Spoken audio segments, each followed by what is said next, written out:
Assalamualaikum warahmatullahi wabarakatuh. Salam guru penggerak, salam bahagia. Perkenalkan, nama saya adalah Randi Oktari. Saya adalah calon guru penggerak angkatan 4 Oku Selatan. Pada kesempatan kali ini, izinkan saya merefleksikan kesimpulan serta pemahaman saya tentang modul 2.3, yaitu tentang coaching. Saya adalah seorang guru SMA Negeri 1 Kisah Ilir, dan di sini pengajar praktik saya adalah Pak Efri Arifin serta fasilitator saya Pak Sarmulia Sinaga. Pentingnya coaching untuk pendidikan yang berpihak pada murid. Di sini saya akan menyampaikan tentang coaching serta koneksi materi coaching dengan materi yang lainnya. Dalam pendidikan guru penggerak, pada awalnya kami telah dijelaskan tentang filosofi pendidikan Ki Hajar Dewantara yang menjadi dasar paradigma cara pandang baru pendidik Indonesia. Kemudian filosofi pendidikan Ki Hajar Dewantara dituangkan dalam visi guru penggerak yang menjadi tujuan yang ingin dicapai setiap guru penggerak. Visi guru penggerak itu kemudian dijabarkan dalam bentuk aksi yang mana tujuannya adalah pembelajaran yang berpihak kepada murid untuk mewujudkan profil pelajar Pancasila yang mana dilakukan dengan beragam cara dan upaya menuntun setiap murid menuju kemerdekaan. Dalam perjalanannya, tentu pembelajaran itu akan menemui hambatan. Maka dari itu dibutuhkan coaching, yaitu kegiatan komunikasi pemberdayaan dalam mengembangkan potensi murid.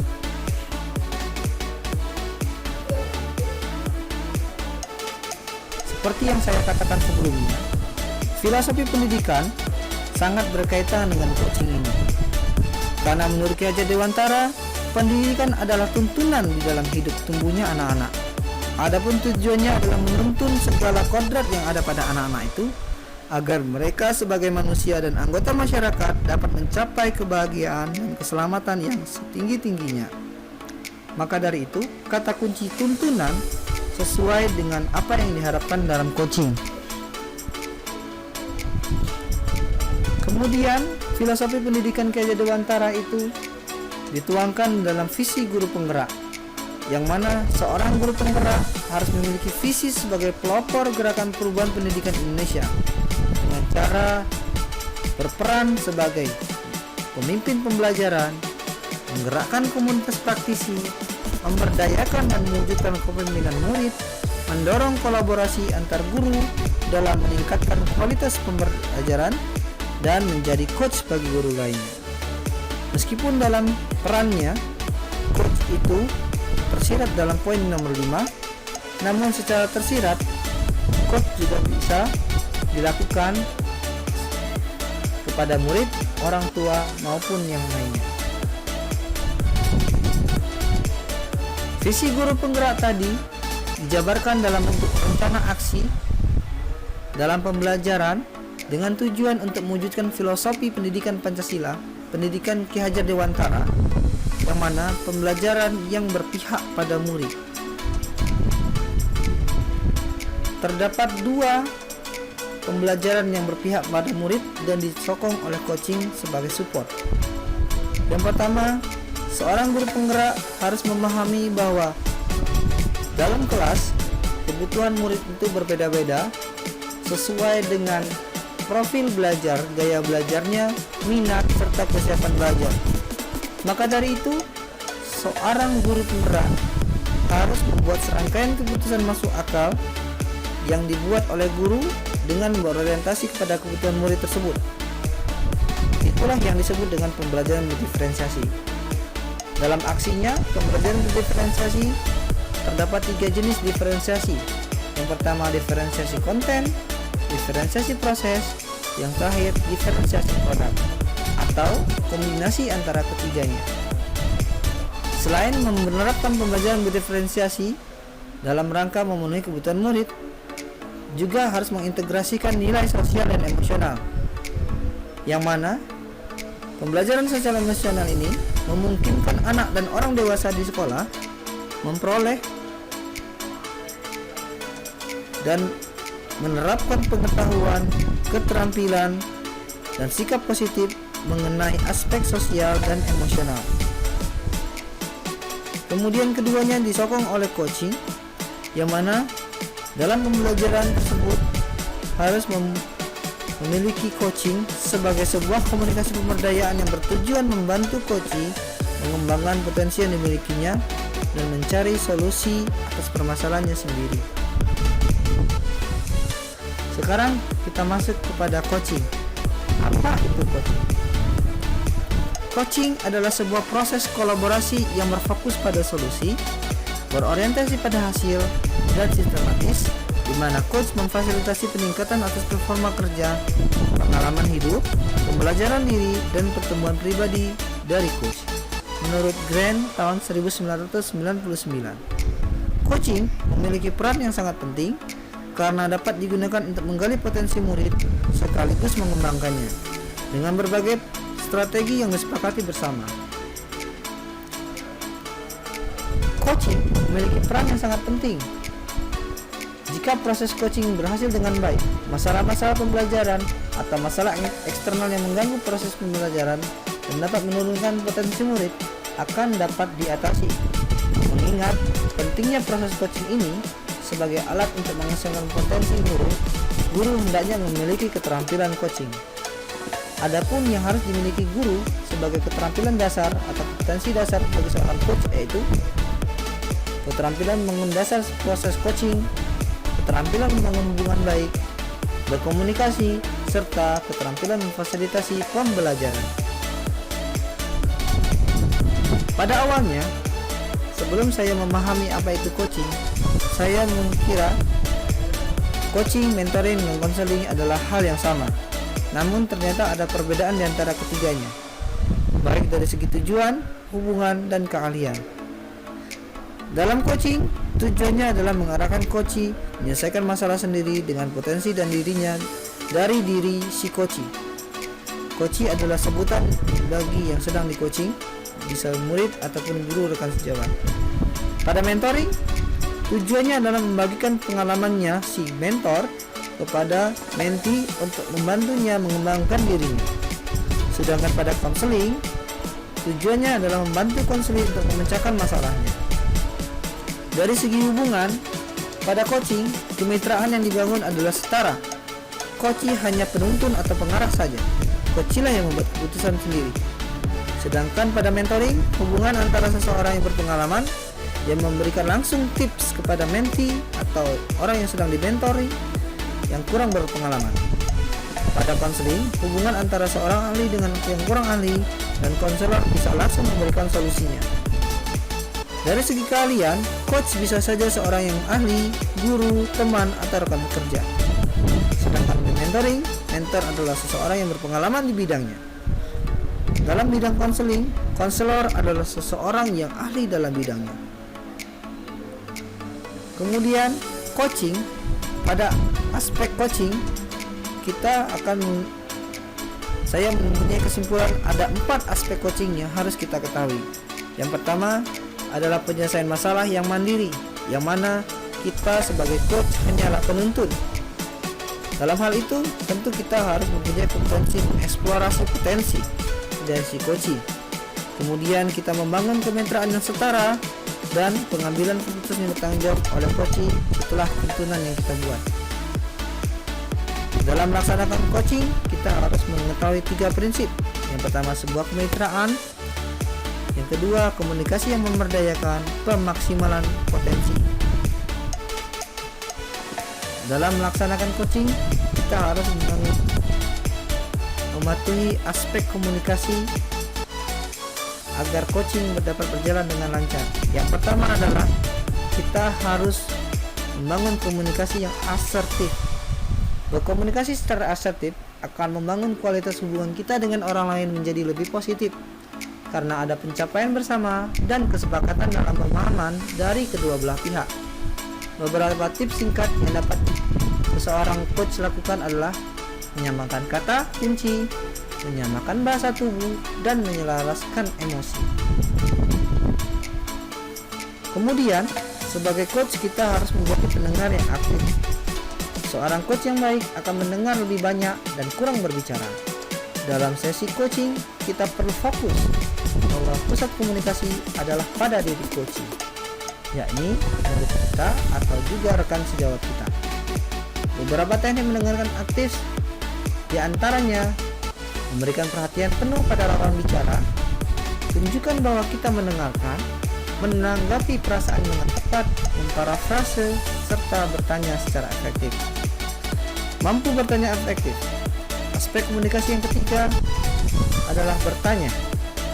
Bertanya pada coaching merupakan kemampuan dengan tujuan tertentu, bukan sekedar jawaban singkat yang diharapkan, namun pertanyaan yang dapat menstimulasi pemikiran coaching, memunculkan hal-hal yang belum terpikirkan oleh coaching sebelumnya, mengungkapkan emosi atau nilai dalam diri yang dapat mendorong dan memotivasi coaching untuk membuat sebuah aksi pengembangan potensi diri.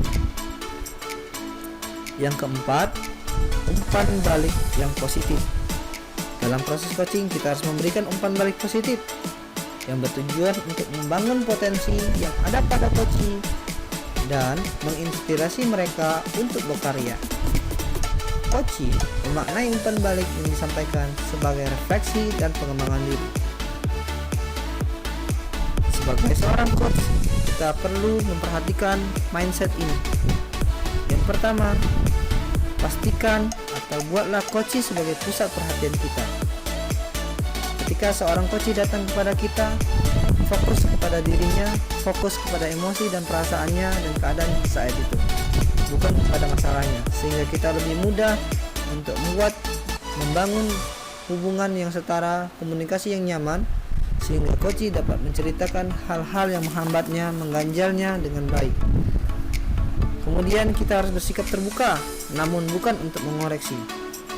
Baik coach maupun coach harus sama-sama bersikap terbuka sehingga komunikasi berjalan dua arah.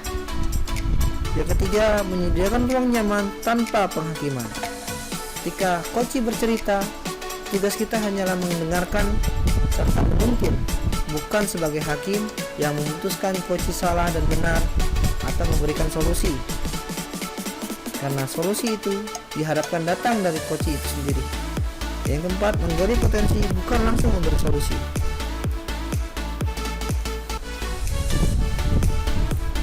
Dalam melakukan proses coaching, kita bisa menggunakan TIRTA atau model TIRTA dalam coaching, yaitu TIRTA perpanjangannya adalah T tujuan, I identifikasi, R rencana aksi, TA tanggung jawab. Dari segi bahasa, TIRTA bermakna air. Air mengalir dari hulu ke hilir. Jika kita ibaratkan murid adalah air atau coach adalah air, maka biarlah ia merdeka, mengalir lepas hingga ke hilir potensinya. Kita sebagai seorang guru memiliki tugas untuk menjaga air itu tetap mengalir tanpa hambatan. Oleh sebab itu, TIRTA yang juga dikembangkan dari Grow model yang sangat dikenal, dikembangkan dengan semangat merdeka belajar yang menuntun guru untuk memiliki keterampilan coaching.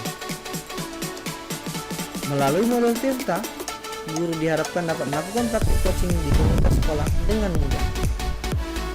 Setelah saya melaksanakan praktik coaching, saya mempunyai pendapat bahwa benar coaching dapat membantu murid yang tadinya memiliki hambatan dan tidak tahu bagaimana cara bercerita, bagaimana cara menyampaikan masalahnya karena takut, sehingga dia menjadi lebih terbuka dan dia dapat menemukan solusinya sendiri dengan tuntunan dari kita.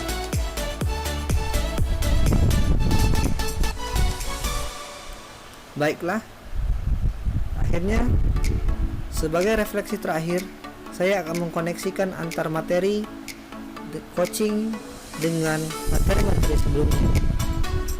Coaching sangat berkaitan dengan semua materi yang sudah saya pelajari. Dalam filosofi pendidikan Ki Hajar Dewantara, kata tuntunan dalam filosofi tersebut sangat berkaitan erat dengan coaching, karena dalam coaching coach hanya menuntun, bukan memberikan solusi. Sebagai peran guru penggerak, coaching adalah salah satu kompetensi atau nilai dan peran yang harus dimiliki oleh guru penggerak. Dalam menetapkan visi guru penggerak, karena berkaitan erat dengan tujuan dan filosofi pendidikan Ki Dewantara, yaitu mewujudkan merdeka belajar serta mewujudkan profil pelajar Pancasila, maka coaching adalah salah satu support atau kegiatan yang dapat menjadi solusi ketika seorang coach menemui hambatan untuk mencapai tujuannya. Kemudian kaitan erat dengan bagja, bahwa dalam coaching kita sebagai coach harus memberikan umpan balik yang positif yang akan menggali potensi serta membantu coach memutuskan rencana aksi penyelesaian masalahnya sebagai solusi sehingga dapat dipertanggungjawabkan dan dapat ditindaklanjuti. Oleh sebab itu, coaching menjadi sebuah budaya positif yang patut diterapkan di sekolah, yang mana nantinya coaching juga menjadi support bagi pembelajaran berdiferensiasi dan pembelajaran sosial emosional yang seperti yang saya kemukakan sebelumnya, sebagai bentuk dari pewujudan pembelajaran yang berpihak pada murid serta untuk memahami kadar anak dan kebutuhan dasar anak.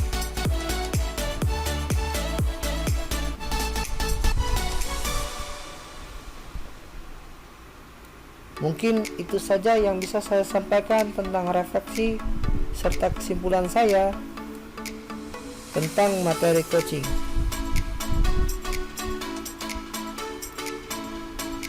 Sebagai kesimpulan akhir, bahwa saya sangat setuju coaching dapat diterapkan di sekolah-sekolah sebagai solusi, sebagai langkah sebagai seorang guru untuk dapat membangun komunikasi dua arah yang setara dengan murid serta rekan guru sejawat, sehingga mereka mempunyai cara atau wadah atau tempat untuk menceritakan permasalahannya dan mereka dapat menemukan solusinya dengan tuntunan dari kita.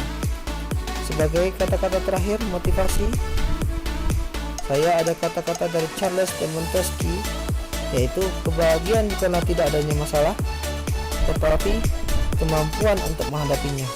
Sekian dari saya, kurang lebihnya saya mohon maaf. Saya akhiri, wabillahi taufiq wal hidayah. Assalamualaikum warahmatullahi wabarakatuh.